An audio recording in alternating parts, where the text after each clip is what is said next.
Ka NPP hakamit ningkong kalalit panpanlong ya ka Jingialap Elekshon ha Mawpynthih kabahab ha Mylliem constituency hakaba Jingialap kunthop na do working president ka party ba hamla doling bat kiwe kilaya don lang.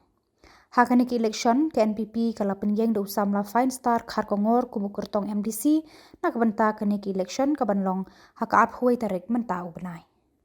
Penidan krui hani kapelaw ay kubli yo Shong berdiri hak jong apaan ramba Shillong ukpa jong Shillong Mawpynthih sekretari Shillong mana alan belah pelat lagi Khubor bakordal kidikat ke komiti Shillong kibalam kinaikin lingkar kam Shillong kam thang berle pia apa kejilam jong parti NPP Shibun kikam kilalat pipet hak social media apa nyopral nyoplet links nyam ngim shema yok shu ikien kiban ban pinkam skem shu ya katok hok lam tray mantray ha bide barke kendo ship kien kiban kam skem shu yak te griti kidustor kibla sait do new kong ada small tunat bari apa kejingam jang parti NPP lala kijing bilang ha kasnong gao ha ke imlang salang ha gilang kita para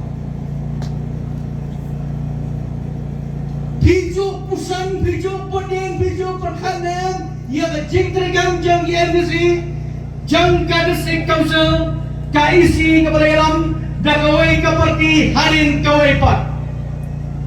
Nepi syepek haki social media. Nice cam, pikwa aja bini, bau nong Mylliem, on Shong hamti pos council, on keren, on kana, on takian, bak tum tak terter, pisau kemen. Langkum khun udok lojong, uksil lojong, para nong Mylliem jongi. Niru depo ke parti, kidan bapan tiket nalomu ba, nanong se, ifmasyu.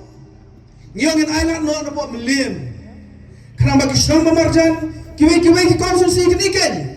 Peleng depo Mylliem ru, don ki Samla ki pela bet ki pelabiang banlong ki MDC, hapo habis konsel. Ngila berok kewe. Paidbah kena kam nama cuman kalau kam kabar dan kam bar keberkongsan kebang ini ban sungtu habang ilong yang Mylliem ilong MDC ngidai ban dan kecil keli bar jengit ya ka Shong thau beriau Paidbah omnai ban i tang por Elekshon Right, on the point of ski, Nenshon by Hagagot.